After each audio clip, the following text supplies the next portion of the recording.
सास बहू का झगड़ा। अनामिका की सास पुष्पा अपनी बहू को कुछ खास पसंद नहीं करती थी और इसीलिए दोनों सास बहू में आए दिन झगड़ा होता रहता था। सास बहू के झगड़े के चक्कर में अनामिका के पति मोहित की जिंदगी मुश्किल में पड़ गई थी।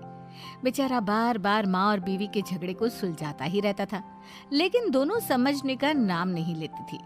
वैसे तो सब कुछ ठीक ठाक चल रहा था, लेकिन एक दिन अनामिका और पुष्पा के अंदर जोरदार झगड़ा हुआ और बात कुछ इस तरह थी। बहू, मैंने तुम्हें कल अपनी एक साड़ी धोने के लिए दी थी। हाँ मम्मी जी, वो साड़ी धोकर मैंने आपकी अलमारी में रख दी है। उसी की बात कर रही हूँ मैं। जरा देख तो, इस साड़ी को देखकर किसी भी तरह से लगता है ये धुली हुई है। अरे मम्मी जी, मैंने आपकी साड़ी वॉशिंग मशीन में अच्छे से धोकर सुखाकर आपकी अलमारी में तह बनाकर रखी थी। आपके तो नखरे खत्म ही नहीं होते। अरे कैसी बात कर रही है मुझसे? मेरे नखरे? अरे मोहित, जरा ये देख तो, ये साड़ी धुली हुई लग रही है क्या? अरे मम्मी, जब अनामिका कह रही है कि उसने साड़ी धोई थी तो मान लो ना। हर बात पर झगड़ा करना जरूरी है क्या? क्या है ना मोहित, तुम्हारी माँ को तो मेरे हर काम में नुस्ख निकालने की आदत पड़ गई है। जब तक दो चार खरी खोटी सुना नहीं लेती ना, इनका दिन नहीं निकलता। अरे चुप कर, बहू होकर मुझे जवाब देती हो। एक तो गंदे कपड़े उठाकर अलमारी में रख दिए, ऊपर से कैंची की तरह कचर कचर बोली जा रही हो। अरे मम्मी जी, आपको समझ में नहीं आता क्या? मैंने साड़ी धो कर रखी थी। तो फिर इतनी गंदी क्यों लग रही है?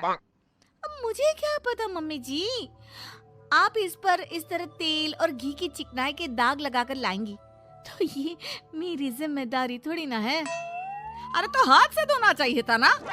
मैं आपकी बहू हूँ, नौकरानी नहीं जो एक कपड़ा रगड़ रगड़ कर हाथ से धो दूंगी। आपको पहननी है तो पहनिए, नहीं तो रख दीजिए। तुझे तो मैं अच्छी तरह बताऊंगी, मुझे जवाब देती है। एक दिन सुबह के वक्त, अरे अनामिका, मेरी व्हाइट शर्ट कहाँ है? आज ऑफिस में बहुत बड़ा प्रेजेंटेशन है और मुझे वो व्हाइट शर्ट पहन कर जाना है। मुझे पता है, आपने मुझे 2 दिन पहले ही बता दिया था और आपकी शर्ट मैंने धोकर अच्छी तरह आयरन करके अलमारी में लगा दी है। जाइए वहां से ले लीजिए। अनामिका, ये तुमने क्या किया? ये देखो, शर्ट पर लिपस्टिक का दाग लगा हुआ है और ये तो एक जगह से जल भी गई है। नहीं नहीं मोहित, ऐसा नहीं हो सकता। मैंने तो तुम्हारी शर्ट ठीक से इस्त्री करके अलमारी में लगाई थी। तो फिर ये जल कैसे गई अपने आप? अलमारी में लटके लटके थोड़ी ना जल जाएगी। पर मोहित, मुझे अच्छी तरह याद है। देखो, अपनी गलती को छुपाने की कोशिश मत करो। और अगर शर्ट जल भी गई थी तो तुम्हें पहले बताना चाहिए था ना। मैं नई शर्ट लेकर आ जाता। अब ऐन वक्त पर शर्ट कहाँ से लेकर आऊं? मेरा इतना इम्पोर्टेंट प्रेजेंटेशन था, सब खराब हो जाएगा। अरे बेटा, क्यों परेशान होता है? ये देख, मैंने तेरे लिए पहले से ही एक नई व्हाइट शर्ट ला कर रखी है। लेकिन मम्मी, आप मेरे लिए व्हाइट शर्ट क्यों लेकर आई? अरे मुझे पता था तेरा प्रेजेंटेशन होने वाला है और अपनी इस बहू पर तो मुझे बिल्कुल भी भरोसा नहीं। क्या पता मेरी साड़ी की तरह तेरी शर्ट भी गंदी करके रख देती। और देख, वही हुआ ना। बेटा, सारी टेंशन छोड़ और ये नई शर्ट पहन कर जा। थैंक यू मम्मी, आज तो आपने बचा लिया मुझे। कुछ दिनों के बाद, अरे अनामिका, जानती हो, ऑफिस में मेरा जो दोस्त है ना अमर, आज उसका बर्थडे है और उसे तुम्हारे हाथ का चॉकलेट केक बहुत पसंद है। थोड़ा सा बनाकर टिफिन में रख दो ना प्लीज। हाँ हाँ, क्यों नहीं, मैं बहुत अच्छा केक बनाकर आपके दोस्त के लिए रख दूंगी। तुम्हारे हाथ का खाना खाकर तो वैसे ही मेरे ऑफिस के सारे लोग इतनी तारीफ करते हैं, क्या बताऊं। आप प्लीज एक अच्छा सा केक और बना दो, मेरी तो ऑफिस में शान बढ़ जाएगी। अनामिका केक बनाने के लिए रख देती है। पुष्पा चुपचाप जाकर उस पे ढेर सारा नमक डाल देती है। देख अमर, तेरी भाभी ने तेरे लिए चॉकलेट केक बनाकर भेजा है, तुझे बहुत पसंद है ना? यार, तू बहुत किस्मत वाला है। भाभी इतना अच्छा खाना बनाती है और साथ में केक भी। वैसे भाभी को थैंक यू बोलना। थैंक यू बाद में, पहले तो ये केक खा कर देख। बहुत मेहनत से बनाया है अनामिका ने। अरे यार, इस केक में तो बहुत सारा नमक है। लगता है भाभी ने शक्कर की जगह खूब सारा नमक डाल दिया है। अरे मोहित, तू तो अपनी बीवी की कुकिंग की बहुत तारीफ करता फिरता है। जरा पूछना अपनी बीवी से, केक में नमक कब से डलने लग गया।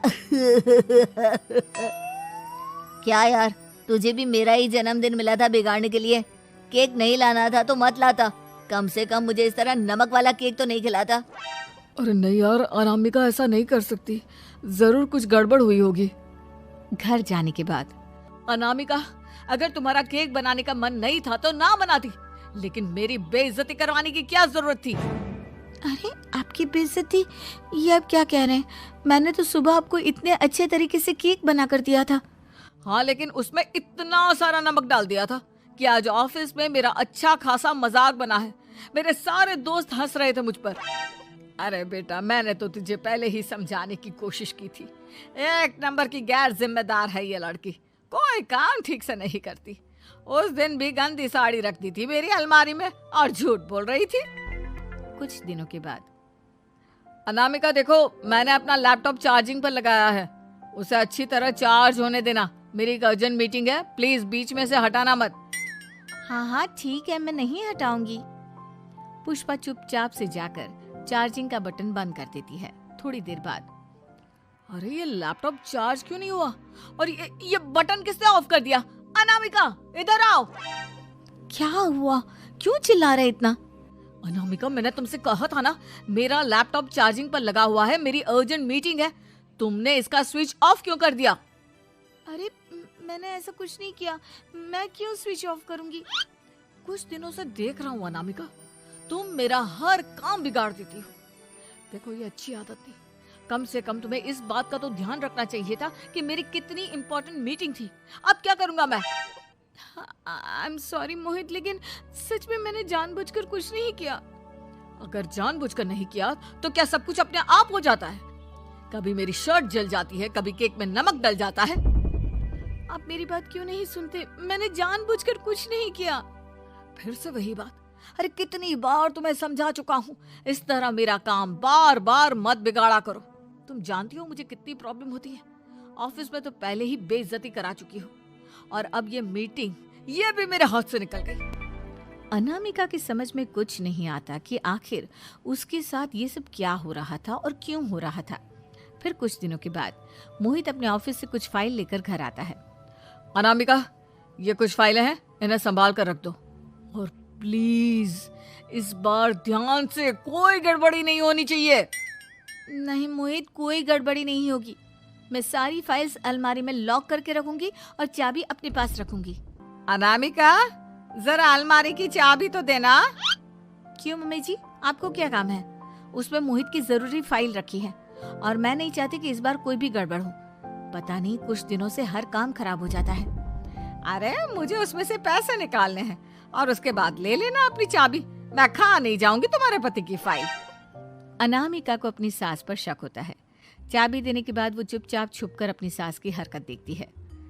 ये फाइलें उठाकर डस्टबिन में डाल देती हूँ, फिर देखना कैसे मोहित इसकी खबर लेगा। इस बार तो छोड़ेगा नहीं इसे। वैसे भी पहले मैंने जो कुछ भी किया है उसकी वजह से अच्छी खासी डांट पड़ी है, मजा आ जाएगा। अच्छा तो ये बात है, सारा काम मम्मी जी बिगाड़ देती हैं, वो भी इसलिए क्योंकि मेरा उनसे झगड़ा हो गया है। सास के जाने के बाद अनामिका मोहित को बुलाकर लाती है। क्या हुआ अनामिका, क्या दिखाना है? ये देखिए, आपकी फाइल डस्टबिन में पड़ी हुई है। इसीलिए तो कहा था संभाल कर रखना, और तुमने उठाकर ये फाइल डस्टबिन में डाल दी। मैंने नहीं, तुम्हारी मम्मी ने डाली है, मुझसे बदला लेने के लिए, ताकि तुम मुझे डांटो। और अगर मैंने डाली होती तो मैं तुम्हें दिखाने के लिए बुलाकर तो नहीं लाती ना। सही कह रही हो, मैं अभी मम्मी से जाकर बात करता हूँ। थोड़ी देर बाद, मम्मी सच सच बताइए, मेरी फाइल अलमारी में से निकाल कर डस्टबिन में आपने डाली थी ना? अरे अपनी माँ पर इल्जाम लगाता है, शर्म नहीं आती तुझे? मैं इल्जाम नहीं लगा रहा हूँ मम्मी, जो सच है वही पूछ रहा हूँ। आप जल्दी से बताइए आपने ऐसा क्यों किया? अरे तो क्या करती, तेरी बीवी मुझसे झगड़ा करती है, उल्टे सीधे जवाब देती है, मुझे उससे बदला लेना था। अरे मम्मी, लेकिन आप दोनों के झगड़े के चक्कर में मेरा कितना नुकसान हुआ है, ये कभी सोचा आपने? मम्मी जी, अगर आपका बदला पूरा हो गया हो तो आइंदा ऐसी कोई हरकत मत करना, क्योंकि अब आपकी सच्चाई हमारे सामने आ चुकी है। यह तो वक्त ही बताएगा मैं क्या करूंगी और क्या नहीं। मम्मी जी, कहा ना आप ऐसा कुछ नहीं करेंगी। अरे मेरी जो मर्जी आएगी वो मैं करूंगी। मेरा सर घूम रहा है। सास बहू के झगड़े में मेरी जिंदगी का तो कचरा हो गया है, कचरा।